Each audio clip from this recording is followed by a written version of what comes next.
Greetings and salutations. Good morning from Inception Plumbing.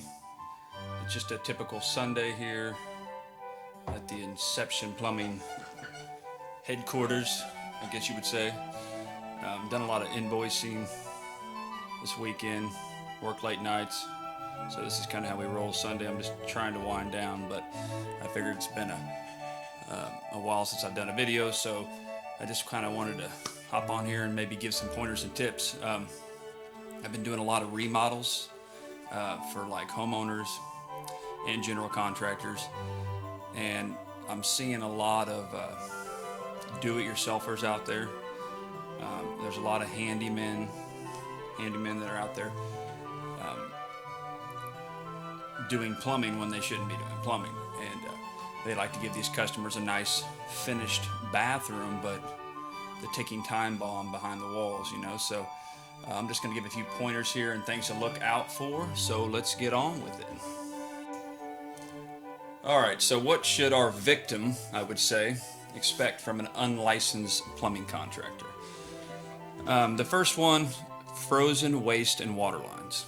Obviously this only happens in the wintertime, so you could get your home or bathroom remodeled in the middle of the summer, and a contractor who doesn't know any better could route lines in exterior walls like waste or water lines, and in the middle of the winter you're at work, they freeze up, bust, flood your home, which kind of speaks hand in hand with the next one, which is unexpected leaks and floods.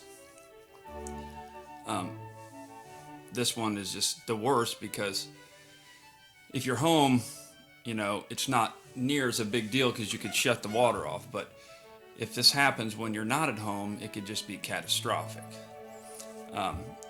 So like a lot of guys are using what's called shark bite fittings. These are like quick push connect fittings. You see them at your home centers. If you ask any real plumber, they don't use them. We only use them in emergency situations. They're just not, I mean, they do work, but it's just not, there's no craftsmanship behind it, and the connection to me just doesn't feel as good as a press or a sweat or a crimp connection. So look out for shark bite fittings. If you see shark bite fittings in your walls and they're putting sheetrock over it, you better just stop them. Loose or rocking fixtures. That's another thing you can expect. You know, obviously if your toilet seat's loose, your stool's rocking, your faucet wiggles, I mean, things like that, that's just not acceptable. I mean, the finish of a bathroom or a kitchen is where the plumber gets to shine. So we take a lot of pride in doing our work, and especially when the part that's going to be exposed to our customer, I mean, we're going to make sure those fixtures are installed proper, you know. Banging or noisy pipes. This is another one. A guy doesn't know what he's doing. I mean, he's not going to support pipe properly in the walls, and you can get hammering and stuff like that after all your tiles up, and these things should be addressed when the walls are open. Slow draining fixtures.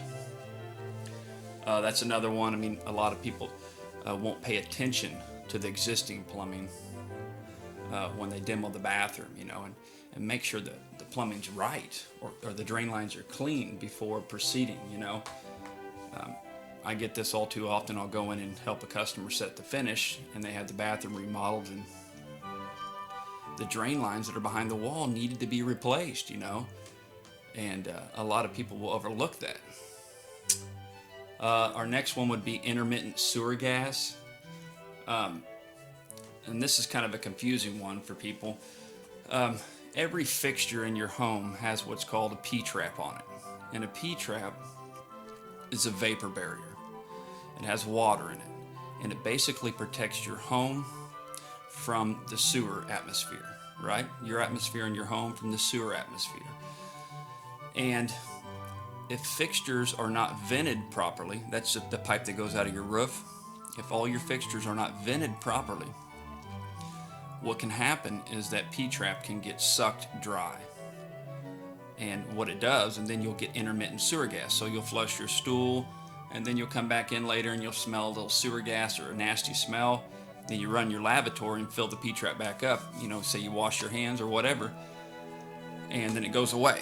So it can be very confusing, and there's tests plumbers can do for this. They can come in and smoke test your property and find out where the problem is, things like that.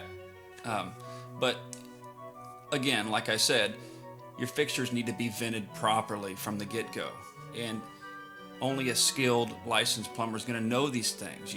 When your walls are open and you're going to put all this money into making it look beautiful, let's get the problem addressed behind the wall first.